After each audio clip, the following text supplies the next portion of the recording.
이게 언뜻 들으면 야, 이거에 누가 팔겠어, 누가 금을 원화로 팔겠어 하겠지만 이미 공개시장 조작이라는 걸 전 세계가 다 쓰고 있어요. 이란 근본위 스테이블 코인 발행이라는 내용이고요. 여기서 스테이블 코인이 뭐냐면 쉽게 말하면 암호화폐의 한 종류예요. 여기 안에 이제 뭐 여러 가지로 나눠지는데 그 중에 하나가 이제 스테이블 코인이다. 그래서 이 스테이블은 안정된 이라는 뜻이니까 안정된 코인이다. 비교적 안전한 담보를 기준으로 만들어진 코인이에요. 그래서 이 코인은 뭐 예를 들면 베리코인이라고 하겠습니다. 베리코인 1코인은 어떻게 만들어지냐면 여기에 금 1온스 그리고 1달러 그리고 또 안전자산 뭐 1N 뭐 아무튼 이런 안전한 것들을 다 하나씩 담아요. 뭐 1유로 뭐 안전하다고 말하는 그것들을 다 하나씩 담아서 이 4개가 합쳐지면 이제 이 베리 1코인이 나온다 라고 하면 이 베리코인 1코인은 변동성이 되게 작을 거 아니에요. 왜냐면 안 그래도 변동성이 작은 애들 4개를 또 분산해서 모았으니까. 그러니까 얘 가치는 정말 그 안전하게 보존이 되겠죠. 그래서 꼭 모든 스테이블 코인이 이렇게 된 건 아닌데 근데 어쨌든 뭐 이 중에서 하나를 담기도 하고 뭐 2개를 분산해서 담기도 하고 해서 이 변동을 최대한 줄이고 그렇게 만든 코인이다. 그런 걸 이제 스테이블 코인이라고 한다. 근데 이제 근본이 스테이블 코인이니까 당연히 담보가 되는 게 금이겠죠. 그래서 뭐 금을 몇 개당 몇 코인으로 하는지 알 수는 없겠지만 이 코인은 뭐 금 한 개당 1코인이 발행이 된다 하면은 1코인은 금 한 개랑 같다. 이렇게 되는 그런 코인을 이란이 이제 만들려고 한다라는 그런 내용이라고 알고 보시면 될 것 같습니다. 이란 중앙은행이 금으로 뒷받침되는 새로운 암호화폐를 공동으로 발행하기 위해 러시아 정부와 협력하고 있는 것으로 알려졌다. 사실 러시아 정부는 이미 근본이 그 CBDC를 발행한 적이 있죠. CBDC는 국가가 발행하는 디지털 화폐, 그러니까 국가가 발행하는 암호화폐를 CBDC라고 하는데 금이 담보가 된 그 CBDC를 이미 러시아에서는 발행을 했고 그리고 2023년부터 이제 단계적으로 시행을 해서 2025년까지 모든 상품과 서비스에 다 그게 거래가 되도록 이렇게 할 것이다 라고 발표를 했는데요. 이란도 이제 똑같은 메커니즘이죠. 어떻게 보면 그 똑같은 메커니즘에 금이 담보가 된 암호화폐를 발행하겠다. 그래서 러시아랑 이렇게 협력을 하고 있다 라고 합니다. 러시아 통신사 베도모스티에 따르면 이란은 러시아와 협력하여 대무역에서 결제수단으로 사용할 페르시아만 지역의 토큰을 만들고 있습니다. 러시아 암호화 산업 및 블록체인 협회의 알렉산더 전무이사에 따르면 코인은 금으로 뒷받침되는 스테이블 코인 형태로 발행될 것으로 예상됩니다. 금이 담보가 된 암호화폐라는 거죠. 스테이블 코인은 미국 달러, 러시아 루블 또는 이란 리알과 같은 명목 화폐 대신 국경 간 거래를 가능하게 하는 것을 목표로 합니다. 그러니까 사실 그 미국 달러 같은 경우나 이제 러시아 루블 같은 경우나 뭐 이란 리알 같은 경우는 어떤 국가에서는 우리 이걸로 거래하고 싶지 않은데 라고 생각하는 사람이 있겠지만 금 같은 경우에는 전 세계 어느 국가 그리고 어느 민족을 가더라도 다 그 가치를 인정받고 금으로는 전 세계 그 무엇보다도 환급성이 가장 뛰어나잖아요. 그러니까 금이 담보가 된 이 스테이블 코인을 로 이렇게 하게 된다면 어떠한 이런 틀 리알이나 루블이나 달러라는 그 틀에서 더 벗어나서 더 광대한 그런 사용을 할 수 있는 화폐가 될 수 있으니까 그런 것을 이제 목표로 한다는 거죠. 이 보고서는 잠재적인 암호화폐가 러시아가 이란 화물 선적을 수락하기 시작한 아스트라한의 특별경제구역에서 작동할 것이라고 언급했습니다. 그러니까 이제 뭐 아주 그 일부의 분야에서 먼저 이제 시행을 하려고 이렇게 하는 것 같다라고 보여지는 것 같아요. 당연히 새로운 그런 화폐 시스템을 만드는데 오늘부터 이걸로 싹 다 바꾸겠습니다 라고 하는 경우는 없죠. 단계적으로 시행을 해야 이제 여기에서 발생하는 문제점도 빠르게 이제 고쳐 나가면서 이제 그 화폐 시스템이 더욱더 단단해지는 거니까 이제 이렇게 시작했다는 게 사실 어떻게 보면 정말 큰 이슈 중에 하나고 이렇게 지금 계속해서 근본이제로의 어떤 그런 전환이 계속 이루어지고 있는데 이게 지금 생각보다 빠르게 전이가 되고 있잖아요. 아직까지는 사실 이런 것들을 다 금 가격이 반영을 하고 있지 않다는 게 좀 놀라운 부분인데 어느 임계점에서 금 가격이 얘를 반응하는 순간 금 가격은 사실 지금 가격에서 최소 10배가 상승을 해야 되는 거죠. 근본이제로 이렇게 다시 돌아간다고 했을 때 이 화폐에 대한 그 비율을 맞추기 위해서는 금 가격이 거의 10배가 올라가야 되는 부분이라 아주 사실 금에 있어서는 되게 좋은 이슈들이죠. 이런 게. 근데 앞으로 이런 것들이 얼마나 더 빠르게 전이되고 얼마나 더 넓게 전이가 되는지, 어떤 국가들까지 이제 이런 식으로 나아가게 될지 한번 계속 지켜보면 좋을 것 같습니다. 양베리님, 근본이제, 은본이제 이 둘의 차이가 뭘까요? 뭐 그냥 결정적으로 단순하게 보면 근본이제는 금이 담보가 된 거고 은본이제는 은이 담보가 된 거예요. 근데 사실 이게 하나만 쓰이는 경우는 많지 않아요. 물론 있긴 해요. 미국에서도 한때 은본이제를 하기도 했고 그 다음에 근본이제만 하기도 했고 하니까. 근데 이 근본이제를 하게 되면 어떤 상황이 나중에 오냐면, 제가 이전에도 말씀드렸던 부분이긴 한데 돈이 있고 화폐가 있잖아요. 근데 돈을 곧 화폐로 쓰게 되면은, 대표적으로 금을 이렇게 쓰게 되면은 금이 1년에 생산되는 양이 한 1.5% 정도 돼요. 금의 증가율이, 지금 금 증가율이 한 1.5%쯤 되는데, 경제가 성장하는 데 필요한 화폐는 대략 한 3에서 4% 정도가 되거든요. 그러면 4%라고 가정을 했을 때 2.5%만큼의 화폐가 부족한 거예요. 그러니까 그 부족한 돈을 메꾸기 위해서 화폐 발행량을 늘리거든요. 돈은 그대로 10개 있는데, 금은 그대로 10개가 있는데, 화폐를 이제 12.5개를 만들고 뭐 이제 다음에는 또 2.5%만큼 채워야 되니까 뭐 15개가 되고, 금은 그대로 10개인데 이렇게 화폐만 계속 늘어나게 돼요. 이건 구조적으로 뭘 해도 이렇게 화폐는 영원히 늘어날 수밖에 없는 구조가 되거든요. 어쩔 수 없이 화폐 시스템은. 근데 이 근본이제에서도 똑같다. 근데 이렇게 가게 되면 이게 어느 정도까지는, 어느 임계점까지는 사람들이 뭐 그냥 그럴 수 있지 하고 말아요. 막 굳이 야 금 10개밖에 없는데 왜 화폐가 12.5개야 이렇게 안 한단 말이에요. 그런데 어느 임계점에 다다르면 결국엔 이제 더 이상 화폐를 못 늘리게 되거든요. 이때 어떤 방법을 쓰냐면, 이제 그게 보통은 250%라고 합니다. 이 화폐 발행량을 최대로 늘릴 수 있는 거. 그러면 예를 들어서 금이 100개가 있다. 그리고 화폐를 그러면 최대 몇 개까지 발행을 할 수 있냐? 1대1 비율이라고 쳤을 때, 그러면 화폐는 250개까지 발행을 할 수 있게 되겠죠. 250개까지 발행하면 이제 끝난 거잖아요. 여기서 화폐를 더 발행을 하려면 금을 늘려야 돼요. 근데 금을 늘리는 건 사실상 불가능하죠. 1년에 많아야 한 2% 정도밖에 못 늘려요. 생산량을 아무리 늘리고 싶어도. 금이라는 그 원소 자체가 좀 그런 게 있어서. 그러면 이제 여기서 무슨 방법을 쓰냐면, 야, 우리가 금을 그동안 돈을 금으로만 썼잖아. 야, 우리 은도 추가하자 하면은 갑자기 은이 1000개가 들어와요. 우리 이 금과 은의 비율을 1대10으로 맞출게. 이거는 이제 그럼 은도 우리 똑같은 돈이야. 그러면 여기서 금 100개만큼의 은이 들어온 거죠. 은 1000개니까. 그러면 화폐를 250개까지 더 발행을 할 수 있게 되는 거예요. 그래서 처음에는 근본이제를 채택했던 국가들도, 이것만을 채택했던 국가들도 나중에는 은까지 같이 채택하는 복본이제라는 걸로 바뀌어요. 요렇게 바뀌게 되고, 은본이제만 하던 국가들도 나중에는 대체로 금이랑 같이 사용하게 되는 이유가, 화폐 발행량을 더 이상 늘릴 수 없는 그 구간에 오면 약간 잔머리를 굴리는 거죠. 그래서 나중에는 여기에다 사실 뭐까지 추가되냐면 백금도 하기도 하고, 백금본이제도 하고, 그 다음에 구리도 해요. 옛날에 금화, 은화, 그 다음에 동화, 이렇게 세 개를 다 썼던 이유는, 처음엔 얘만 쓰다가 발행량이 모자라지니까 얘까지 같이 써요. 그러다가 얘까지 해도 이제 안 돼 하면 이제 동화로 가게 됩니다. 동화 같은 이야기죠.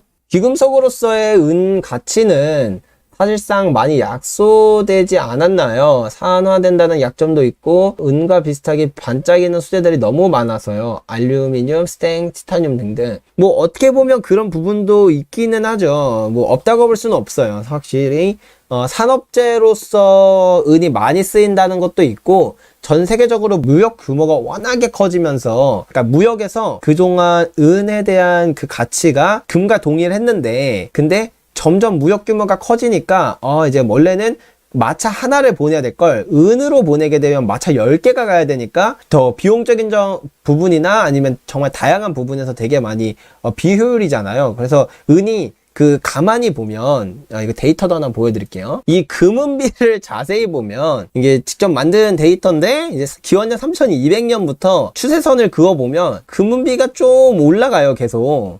처음에는 5대1도 안 됐는데, 대부분의 기간에서는 한 10대1 정도를 유지를 했지만, 어쨌든 조금씩 올라가서 이제 1890년대에 이제 거의 20대 1까지 이렇게 올라가거든요. 그러니까 이게 왜 올라가냐면 사람 대 사람으로 거래를 할 때는 금 1개와 은 10개는 같으니까 뭐 그리고 개인 대 개인으로 거래를 할 때는 별 문제가 되지 않잖아요. 뭐 무겁긴 하죠. 무겁긴 한데 그래도 요 정도는 할 수 있단 말이에요. 근데 이 거래의 규모가 점점 커지면 이제 나라 대 나라로 거래가 되잖아요. 베리공화국이랑 그리고 양살만 공화국이 있어요. 그러면 여기서 이만한 상품을 거래를 할 때 빈살만 공화국이 이제 돈을 보내주는데 금으로 보내면 마차가 1개예요. 이렇게 금 하나만 하면 되는데 은으로 하려고 그러면 얘가 곱하기 10개가 있어야 되는 거죠. 그러면 이 마차에 드는 비용이나 그 다음에 가면서 잃어버릴 수 있는 그런 리스크라던가 이런 게 훨씬 더 크고, 그 다음에 마차만 10대가 필요한 게 아니라 이거 호위하는 사람도 10배가 늘어나야 되는 거죠. 마차 10개를 지켜야 되니까. 그렇게 비용이 많이 드니까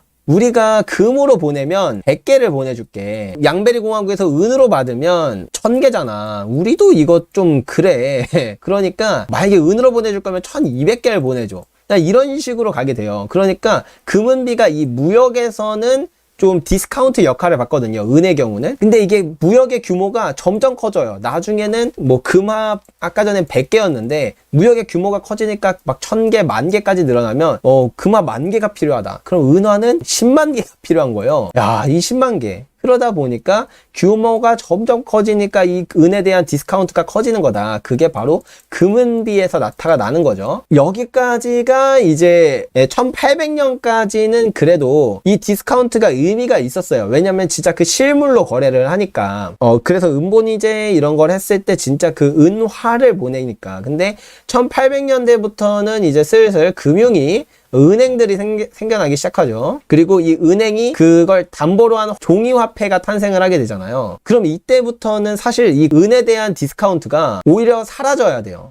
사라지는 게 맞고, 그리고 더 나아가서 이제 디지털화 된다. 디지털화 되면 그동안 은이 저평가 받았던 근본적인 이유는 보관하는데도 더 많은 비용이 들고 부피가 커서, 그리고 어디로 이동할 때도 돈이 더 많이 드니까 그 비용이 많이 드니까 디스카운트 받았던 건데, 디지털로 되면 은은 움직이지 않아요. 그냥 보관하는 그 곳에 늘 있어요. 영원히. 인류 멸망할 때까지 계속 있고, 거기에서 그냥 소유권만 계속 이 디지털 그 자산이 그 소유권만 계속 바뀌게 되잖아요. 그러니까 드는 비용이 물론 금보단 비싸겠죠. 보관하는데 드는 비용이. 대신 운송 비용이라던가 이런, 그 다음에 뭐 중간에 잃어버릴 수 있는 그런 프리미엄이라던가 이런 거에서 있었던 디스카운트가 거의 다 해소가 되기 때문에 금은비는 다시 10대 1에 가까워지게 바뀌어야 한다 라고 이제 볼 수가 있는데, 그렇기 때문에 오히려 진짜 만약에 다시 금본위제가 된다고 하면 은의 가치는 오히려 1800년대보다 지금의 은의 그 돈에 대한 가치가 더 높아지지 않을까?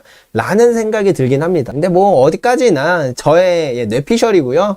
실제로 말씀하신 것처럼 산업재로도 많이 쓰이기도 하고, 그 다음에 뭐 흑점이 생긴다는 부분도 있고, 또 여러 가지가 있어서 또 은의 가치가 상대적으로 이전보다 저평가 받을 수 있는 부분도 있기도 합니다. 자본주의 시스템에서 화폐 확장, 인플레이션이 어느 정도 필요하지 않나요? 근본위제를 채택하면 자본이 원활하게 돌아갈 것 같지 않은데 보완할 수 있는 시스템이 있는지 궁금합니다. 모든 화폐 시스템에는 다 문제가 있어요. 그러니까 문제가 없는 화폐 시스템이 있다면 그 시스템을 영속해야 되는데, 그런 건 인류 역사에서 단 한 번도 존재하지 않았죠. 화폐 시스템이라는 것 자체가. 그래서 우리가 지금 근본위제에 대해서 왜 구식이라고 이야기를 하냐면, 구식 근본위제를 생각해서 그래요. 분명히 지금 신식 근본위제는 훨씬 더 그거에 이제 좀 가능한 부분들이 많이 있거든요. 경제 발전에 인플레이션이 필요하다.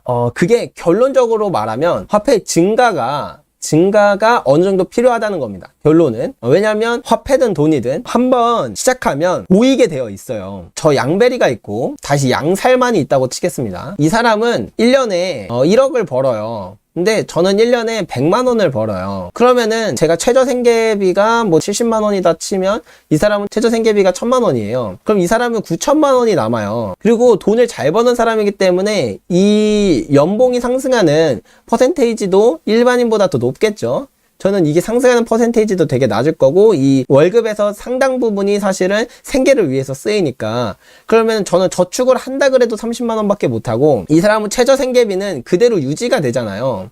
근데 저는 이제 돈이 좀 더 벌리는 만큼 얘도 같이 비례해서 많이 증가해요. 근데 얘는 만약에 연봉이 1억에서 2억이 된다 그래서 최저 생계비가 1000만 원에서 2000만 원으로 되지는 않겠죠. 물론 그렇게 플렉스 하시는 분들도 계실 수는 있겠지만, 이 전체를, 그 부자의 표본을 전체를 두고, 그 다음에 일반인의 표본도 전체를 두고 간다고 치면, 그럼 이 사람은 이거에서 크게 달라지지 않는다는 거예요. 그러면 돈은 이 사람들이 계속 저축되는 양이 많아지니까 돈이 점점 고이잖아요. 이쪽으로 이 사람한테 계속 돈을 잘 버는 사람들이니까 이쪽으로 돈이 계속 고여요. 그러면 시장에 유통되는 돈이 줄어듭니다. 점점. 그러니까 이 유통되는 돈이 줄어든다는 건 경제가 침체된다는 걸 뜻하거든요. 그러니까 이 부족한 유통량만큼을 화폐가 더 메꿔줘야 돼요. 뭐 그게 이제 보통은 한 3에서 4% 정도다 라고 해요. 그러니까 이 3에서 4% 정도의 화폐 발행량이 늘어나야 되는 거죠. 매년 3에서 4% 정도 늘어나야 한다 라고 보면 되는데, 이 3에서 4%를 늘린다는 건 돈의 가치가 그만큼 떨어진다는 걸 또 의미를 해요. 근데 이제 근본이제를 하게 되면 물론 늘릴 수 있어요. 화폐 발행량 늘릴 수 있는데, 그 늘리는 방법은 이제 총 2가지였죠. 그전에는 그냥 늘린다, 나머지 하나는 생산량을 늘린다. 이 2가지 방법이 있었어요. 이게 바로 구시대적 근본이제의 방법인데, 우리가 이제 2008년 글로벌 금융위기를 통해서 뭘 깨달았냐면, 공개시장 조작이라는 게 있구나. 비전통적인 통화정책이라는 걸 우리가 알게 됐고, 그래서 우리가 공개시장 조작이라는 걸 통해서 뭐 예를 들면 주식이나 채권이나 부동산이나 이런 걸 중앙은행이 직접 사주고, 그 다음에 그거에 해당하는 화폐를 뿌려줄 수 있는 이런 방법이 있구나라는 걸 깨닫게 됐잖아요. 얘네들은 바로 중앙은행에 들어가게 돼서 담보가 되어줘요. 화폐에 대한 담보가 되어주고, 그 다음에 화폐가 늘어나는 것만큼 담보도 같이 늘어나니까 이 화폐에 대한 가치가 얼추 지켜지거든요. 물론 이게 완벽한 해결책은 아니지만, 마찬가지로 이제 새로운 근본이제에서 이제 그런 것들을 연구하시는 분들도 실제로 진짜 이 통화정책을 사용하려고 디지털 근본이 암호화폐 같은 걸 만드는 건데, 중앙은행에 금이 100톤이 있어요. 우리나라 중앙은행. 그럼 100톤이니까 뭐 이거에 딱 맞게 한다고 치면은 그냥 대충 1억 원이라고 치겠습니다. 이 100톤에 맞는 화폐량을 1억 원이 이제 동등한 비율이다 라고 치면, 중앙은행의 100톤이 얼마나 늘어나느냐가 중요하잖아요. 그럼 이 금을 늘릴 수 있는 방법이 뭐냐? 첫 번째는 얘가 늘어나야 화폐를 더 늘릴 수 있으니까, 첫 번째는 생산한다, 두 번째는 수입한다, 세 번째는 민간으로부터 산다예요. 민간으로부터 구입, 민간 구입하는 방법. 이 3가지가 있었는데, 이전엔 이거를 몰랐고 안 썼어요. 사실 이건 최후의 방법으로 구입이 아니라 민간으로부터 몰수했어요. 이러니까 근본이제가 문제가 됐거든요. 근데 공개시장 조작이라는 거를 하면, 이전에는 국가가 운영하는 금거래소 자체가 없었잖아요. 뭐 런던 금거래소처럼 이제 세계적으로 이렇게 거래하는 것도 없었고, 그런 시스템도 없었고. 근데 이제 그런 시스템을 만든다면, 지금 우리나라 뭐 있어요? KRX 있잖아요. KRX 있잖아요. 이런 거 있으니까 여기 호가창에 이렇게 쭉 있죠. 뭐 여기 7만원, 뭐 8만원, 9만원 있으면 여기에 이제 뭐 매도하고 싶은 사람이 올릴 거 아니에요. 이거를 중앙은행이 직접 개입해서 얘네들을 다 사버려요, 그냥. 그러면은 중앙은행의 금 보유량이 100톤에서 200톤으로 늘어나겠죠. 그리고 이 매도에 걸었던 사람들은 화폐를 받을 거예요. 원화를. 이게 언뜻 들으면 이거에 누가 팔겠어, 누가 금을 원화로 팔겠어 하겠지만, 이미 공개시장 조작이라는 걸 전 세계가 다 쓰고 있어요. 그 말도 안 되는 걸, 그 내가 갖고 있는 귀중한 주식을 팔아서 그 화폐를 받고, 일본도 그렇고 미국도 그렇고 유럽도 그렇고 다 그러잖아요.